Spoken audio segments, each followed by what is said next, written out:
What's up, guys? Welcome back to another episode of the Stack Bitcoin Show, your beginner-friendly guide to saving in Bitcoin. Oh, did you get liquidated? Shouldn't have been playing with leverage, huh?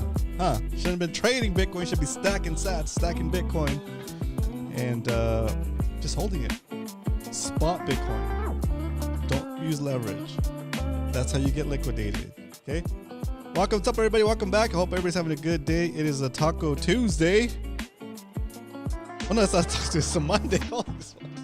It's gonna be a long week. It's gonna be a long week. It's a Merry Monday, I guess. Oh my gosh. We had a crazy dip down to like 93, 92 or something like that. It was crazy, right?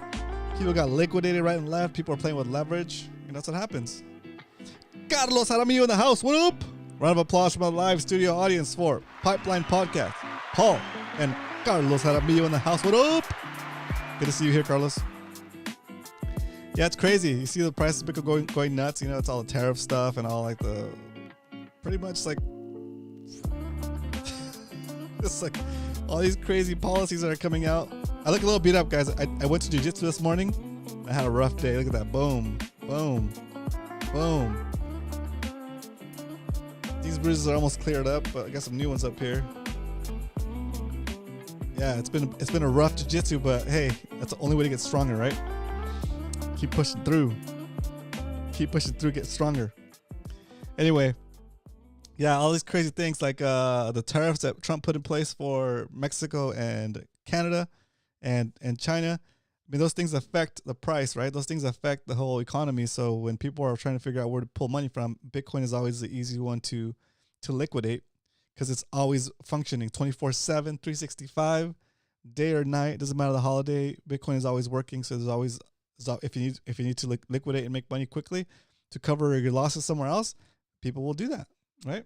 People with not as much conviction as you and I, people that are holding it for not for what it is, but they're holding it, trying to use it as a way to trade their way up to more paper money, more fiat money. That you and I know is losing purchasing power over time. So why trade it for something that somebody could just make, right?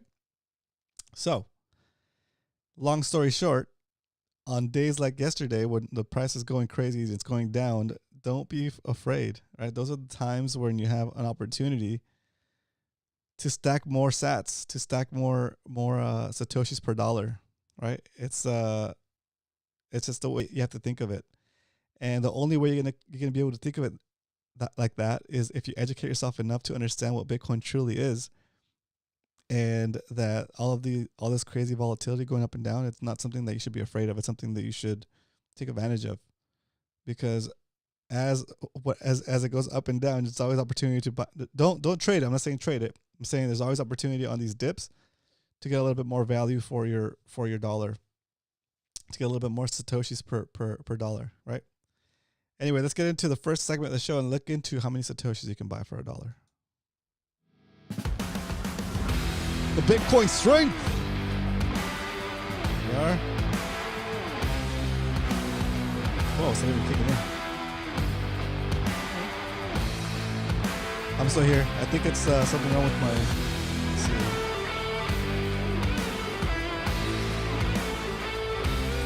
Huh. Interesting.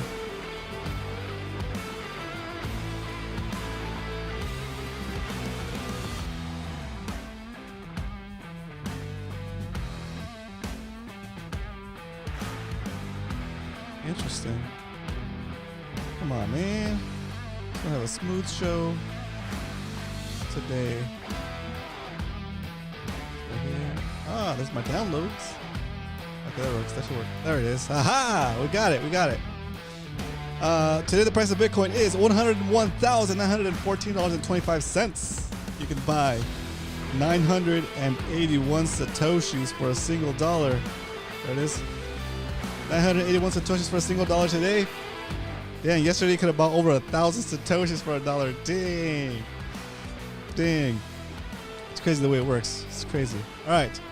Today you can buy about 9 satoshis for a penny. About 981 satoshis for $1. What the heck is a satoshi? A satoshi is a fraction of a Bitcoin, just like a dollar is made up of 100 cents. A Bitcoin is made up of 100 million satoshis. So when you look at the price of $101,000, don't be intimidated by that, okay? You don't have to buy a whole Bitcoin all at once. You don't have to go and save up money to buy Bitcoin. You save in Bitcoin. That's the whole point. You save in Bitcoin. And if you want to invest a penny, if you want to invest $1, $10, $20, $100, $1,000, $1 million, it's the same process. You buy the Bitcoin, you get satoshis, you get fractions of a Bitcoin until you eventually build up into a whole Bitcoin, right? And you keep stacking beyond that, okay? Because that's the way it works. And once you have that Bitcoin in your possession, in other words, you have bought the Bitcoin, you've taken it off the exchange, and it's in a wallet you control that you have the keys for, you are set. That's all you have to do. From that point forward, that value that you set aside in Bitcoin will continue to go up in purchasing power against the dollar, i.e. making you more wealthy. Because what is wealth? Wealth is your purchasing power, the growth of your purchasing power. If you want to grow your wealth, you grow the purchasing power of your holdings, and Bitcoin is the best thing you can be holding because it'll grow your purchasing power. Okay, I see Damon Murphy in the house. What up, Damon? Bienvenido, Damon. Damon is working on the Spanish. What up, Damon? Good to see you in here. All right, let's keep the show rocking. Let's go into a little the next topic of the show, which is one of my favorites. It is Why We Stack. ¿Qué onda? I like it. Why We Stack. It's a dedicated segment of the show with a little inspirational music to motivate you to try to understand some of the basic things of Bitcoin and hopefully push you or move you to taking the time to do a little bit of research on your own and see if what I'm saying is correct. Go fact check me. Okay? Go see if what I'm saying is a lie. I want you to go do the research and learn about Bitcoin, because the way the money system works today, as the money supply increases for different reasons, for the printer keeps printing, banks keep issuing debt, and when they issue debt, they create new money. When that money supply increases, the value of each individual unit of that money supply is worth less and less. It's being diluted.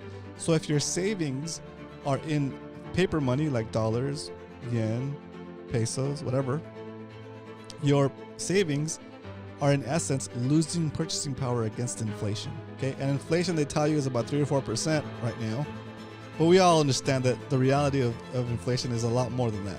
Okay, because they don't factor in different things that would make the number go higher, like gas, rent, food, basic things that we know we have to spend money on.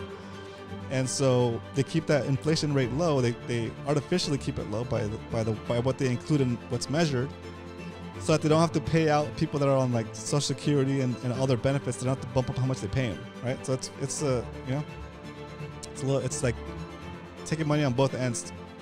Anyway, the whole point of that is you understand that the inflation is higher than what they say it is.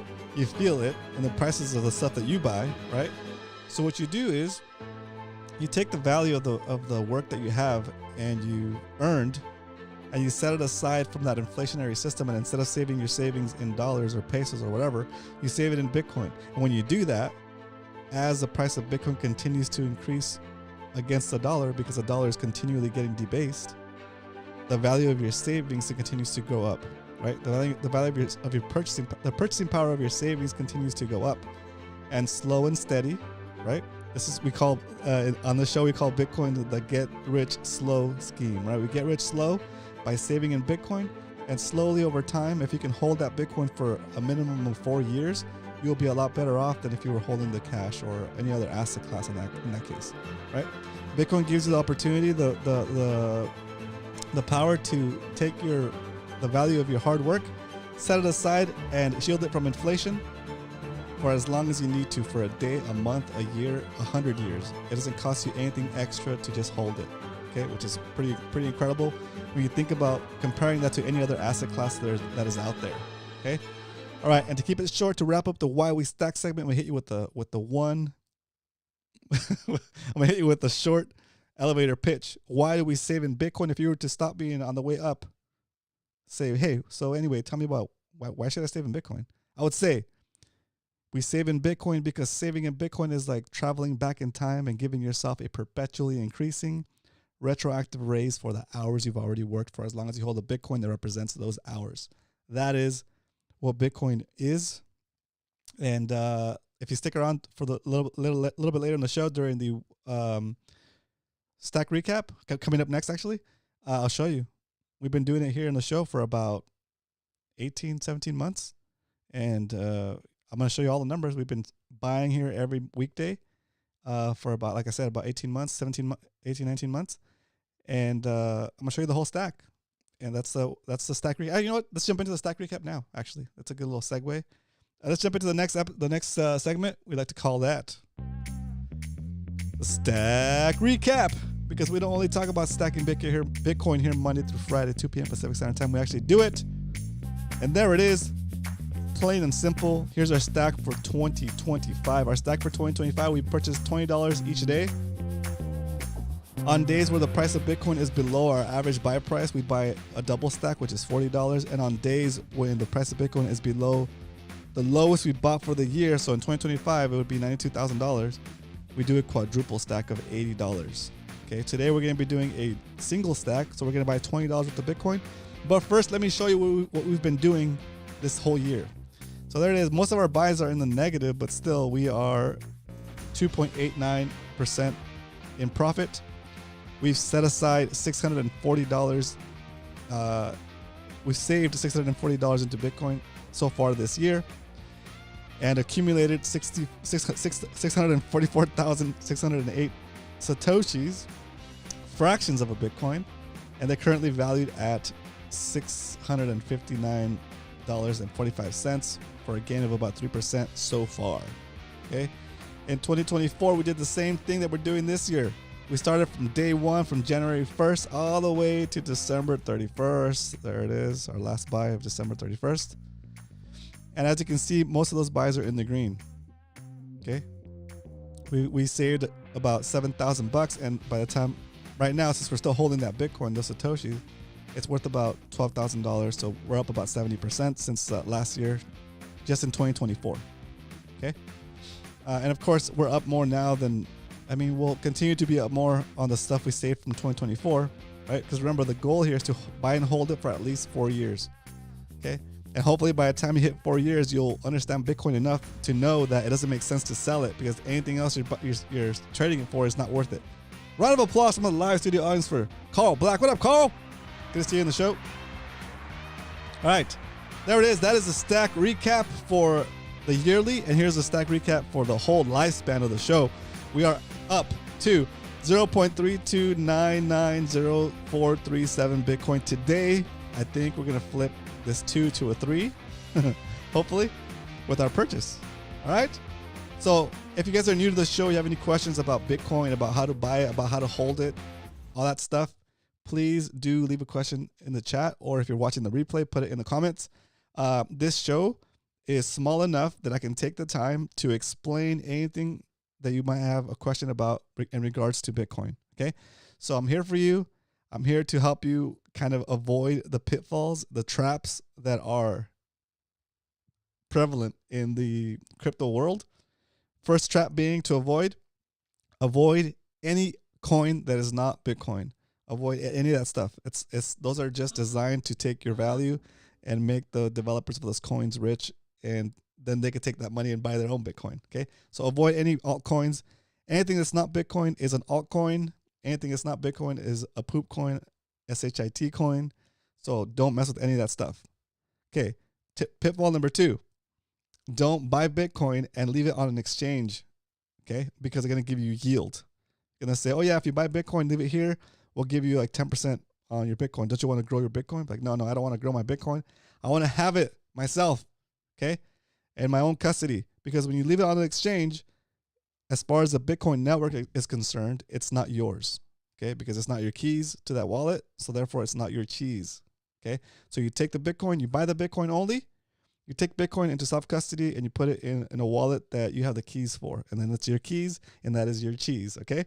Pitfall number 3, messing around with it's kind of like a poop coin, like NFTs and that kind of stuff, ordinals. They're going to tell you, oh yeah, it's built on this wizard thing is built on the Bitcoin network, and it's part of Bitcoin. It's not. Don't buy anything that's not the actual Bitcoin ticker BTC. Okay, that's just another way that people are using to grift you and take the value that you should be putting into Bitcoin. Okay, so none of that stuff. ETFs. Don't buy ETFs if you have the cash. If you have the option of buying Bitcoin because you have the money, buy the Bitcoin instead of buying the ETF.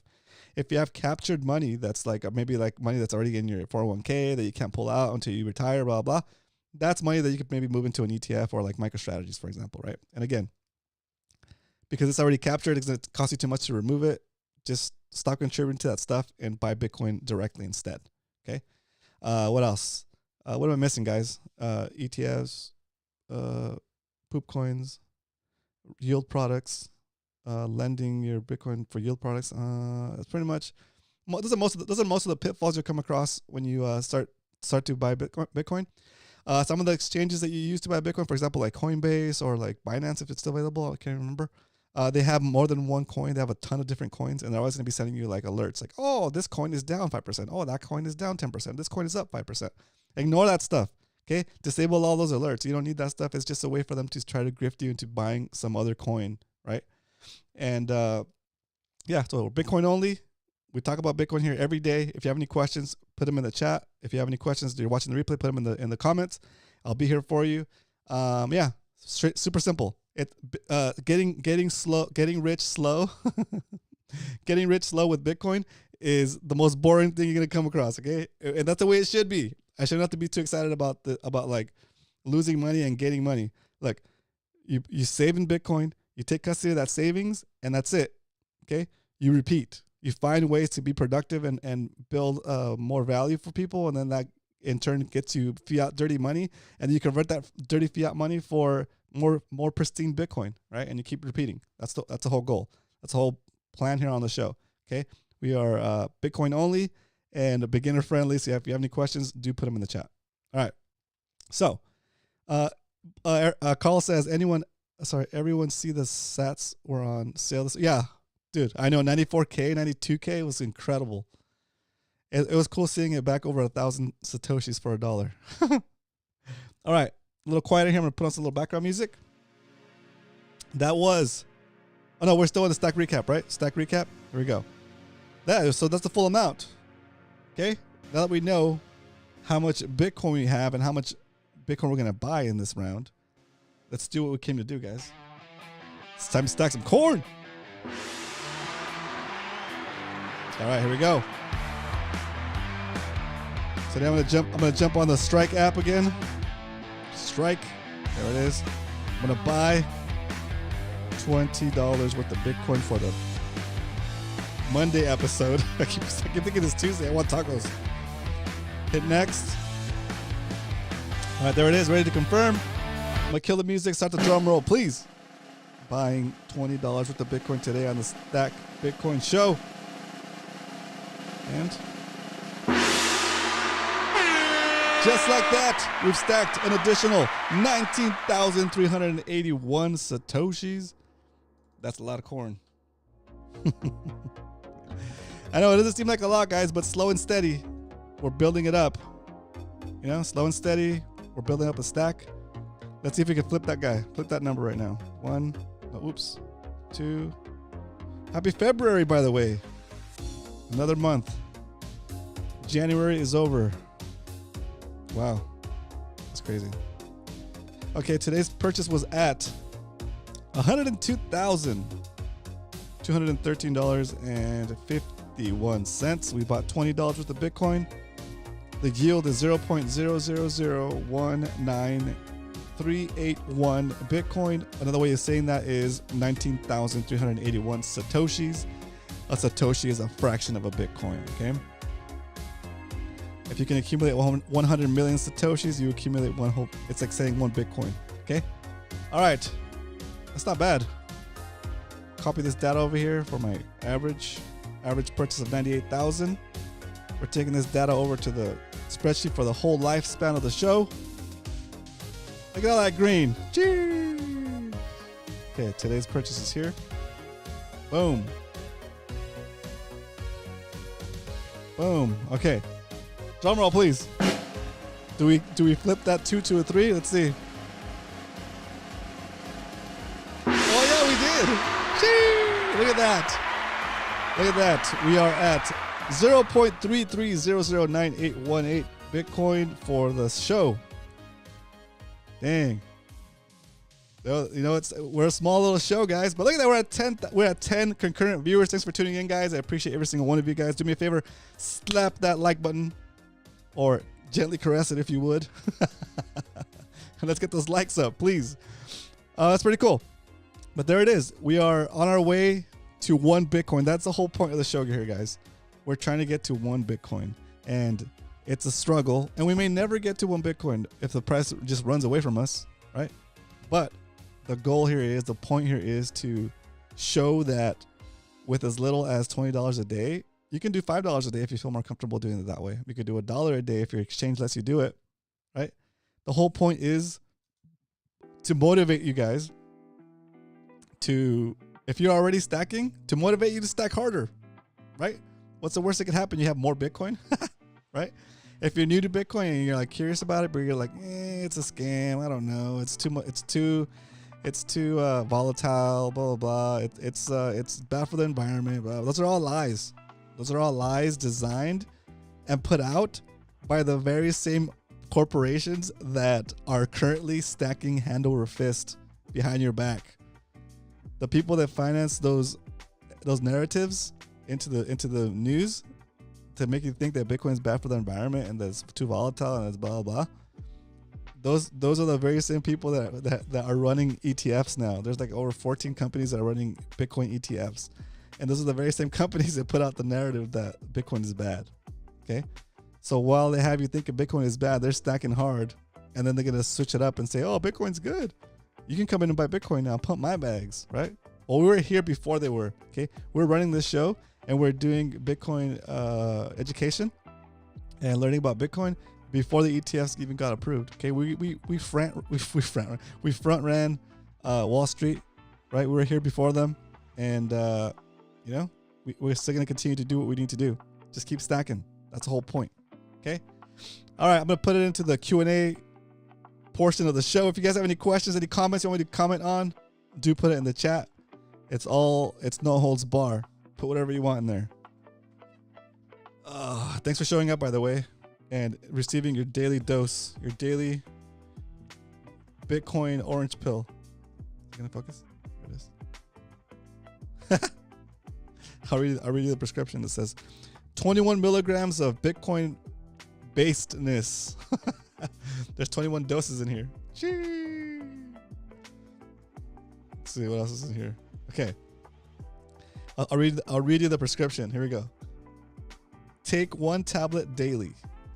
Individuals with very deep-rooted misconceptions of very basic monetary principles, dosage may be increased to 2 tablets. Nice. Warning: side effects may include dramatic shifts in time preference and sudden onset enthusiasm for peer-to-peer networks. Some users experienced a reduction of trust for traditional financial institutions and an increased tendency to stack sats. Let's go. That's good. It's pretty good. I like that. Okay, let's see.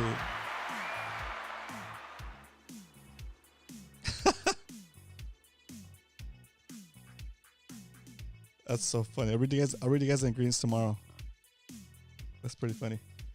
Anyway, guys, I hope you guys enjoyed this episode. We're just having a little fun, a little fun, a little extra motivation to keep the stacks rocking. And don't be afraid by the ups and downs. Okay, we're buying Bitcoin spot. We're not buying with leverage. Okay, if you guys don't know what leverage is, let me explain to you what happens when people get quote unquote liquidated. Okay, if people will trade Bitcoin and they'll get into positions where their trade is levered. It's leveraged like 100 or 10x, right? So if you make a move up, it's times 10. If you make a move up, it's times 100, which is awesome, right? Quick money, fast money, right? But if it goes the wrong way, you're losing 10 times faster or 100 times faster. Okay, so there's only a certain amount of money that you can put into the market, where it doesn't matter. Where like if it goes against you, you're losing at 10 times or 100 times. The market only has to move a little bit for you to get knocked out of your position and lose all your account, the funding in that account. And so when you see that like a big drop like yesterday or like this morning, whatever, that's a crazy drop.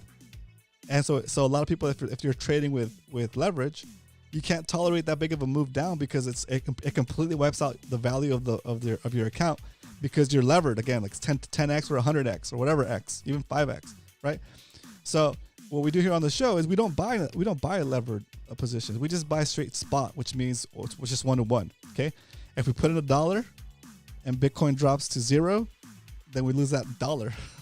Right, that's not bad. Right, if we put in $1 and Bitcoin drops 50%, which would be crazy if it dropped down to 50K, we would lose 50 cents. Right, and so could you bear the loss? Sure, just stay in it.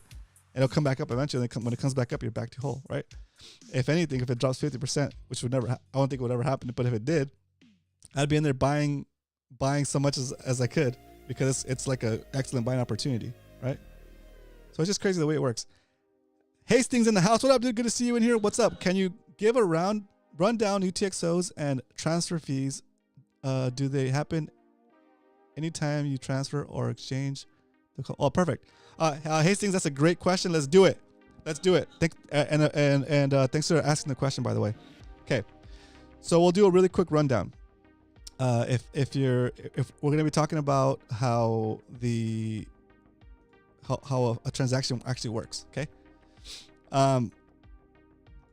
When I have we're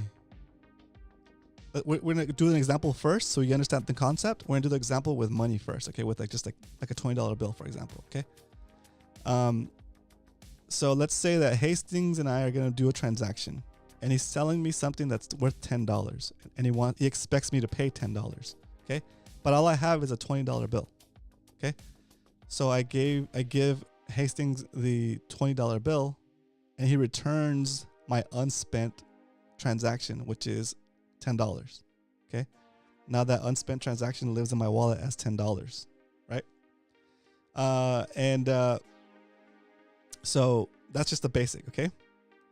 And let's say that in my wallet, I have not only that $10 that I just got returned, that UTXO, but I have, we'll say, 9 other $10 worth of UTXO. So I have a total of $100, but split across 10 $10 bills. Okay. And okay, that's cool. All right. So I have $100 worth of $10 bills in my wallet. Okay. And then that's scenario 1. Okay. And now let's apply that to like how the Bitcoin network works. Okay. When you need to spend a UTXO, when you need to spend some Bitcoin, it's in your wallet. Each UTXO, it's got it's kind of like, think of it as like an ID that you have to write to the Bitcoin network to make that transaction happen. Okay. So the Bitcoin network doesn't care how much value you're transferring. The Bitcoin network is charging you for how much space you need to write to the next block that gets mined every 10 minutes. Okay. So if I'm going to spend $100 on something, I go back to Hastings' store and he's like, all right, you want to buy this cool, I don't know, motorcycle jacket. It costs $10. Sorry, it costs $100. Okay. So I just hand him all the 10s, right? But when it comes to Bitcoin, it's more expensive to pay with all 10s than if I just had a $100 bill. Okay. Because each $10 bill has to be written to the Bitcoin block that's coming out. So you're paying for the space that it takes to write your transaction into the Bitcoin block that's coming up. Okay. So it's going to cost me 10 times as much to spend 10 $10 UTXOs than it would cost me to spend one $100 UTXO, because it costs me more to write that transaction to the Bitcoin block. Okay. So for example, I spend the 10 10s and it costs me however much the cost is right now. Let's see.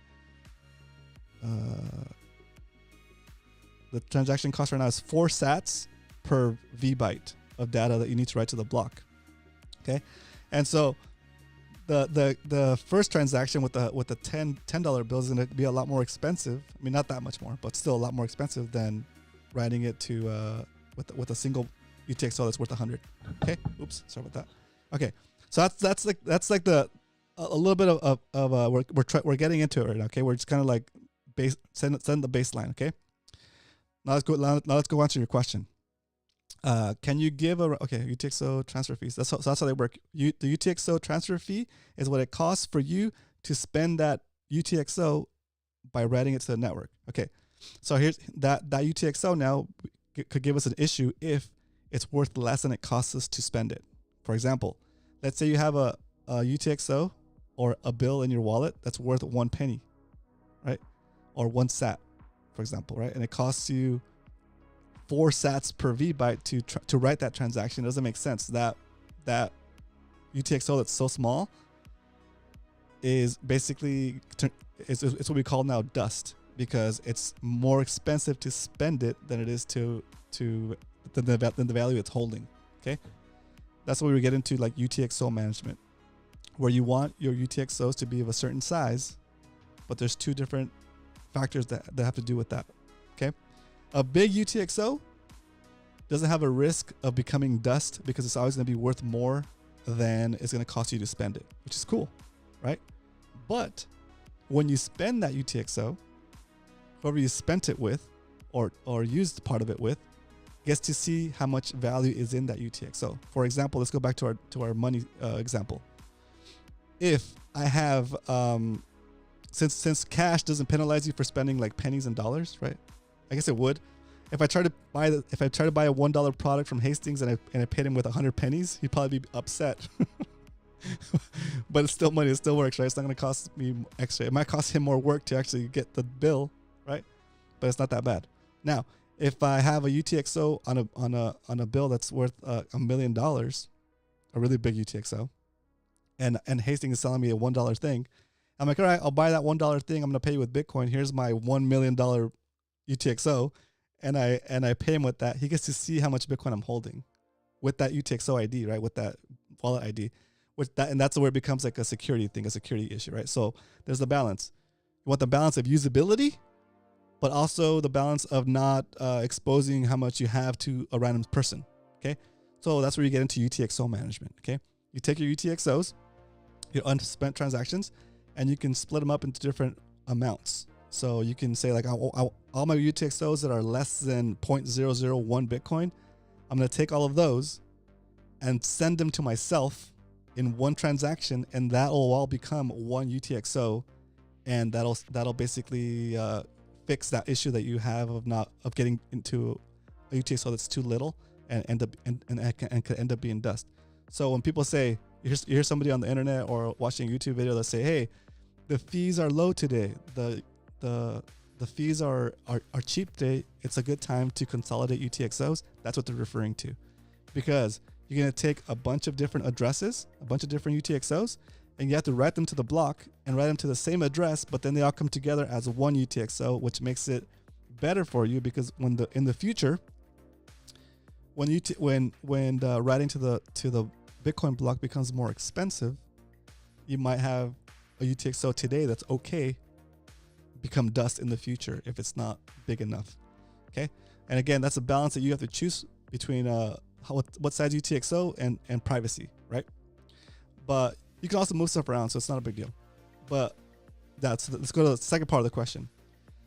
Do you happen anytime you transfer for an exchange? Okay, so now let's talk about how it works when you transfer from an exchange to a cold wallet. Okay, this is perfect question. Knowing what we just talked about, if you take and you're buying from an exchange every day, and you're buying $20 worth of Bitcoin, and you're transferring from the exchange to your cold wallet every day, you're creating a bunch of little UTXOs. Okay, a $20 UTXOs, in my opinion, is too small. Okay, but there's also that balance, right? Do I want to leave my coins on the exchange before I hit a certain amount so I can transfer them over? Okay. So now you're investing $20 a day and you're transferring it every day. You're making $20 UTXOs on your wallet. Okay. Which could, in the far, far future, end up being dust. Okay.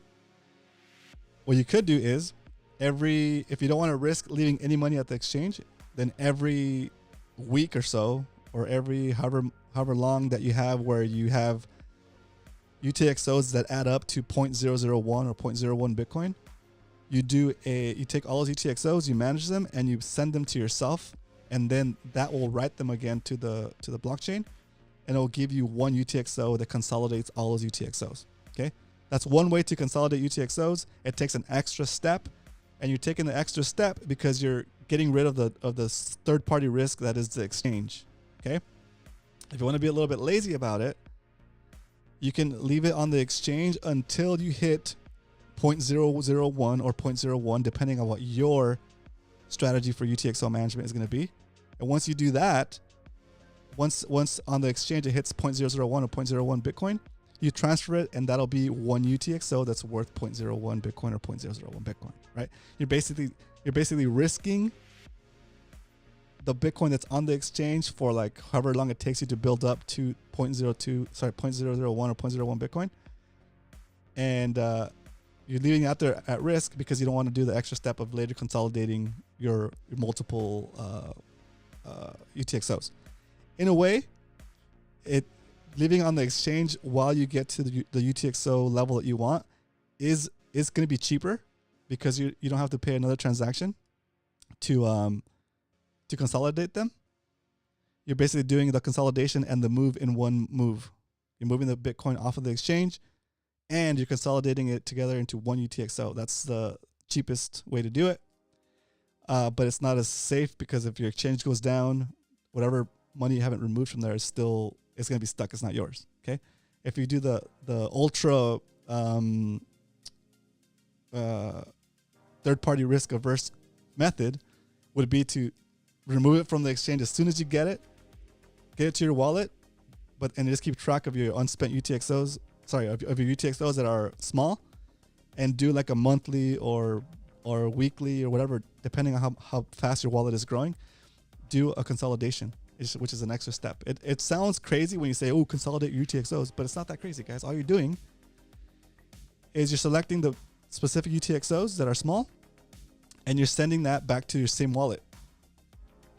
Okay, and you don't have to do it with priority or with or like a rush.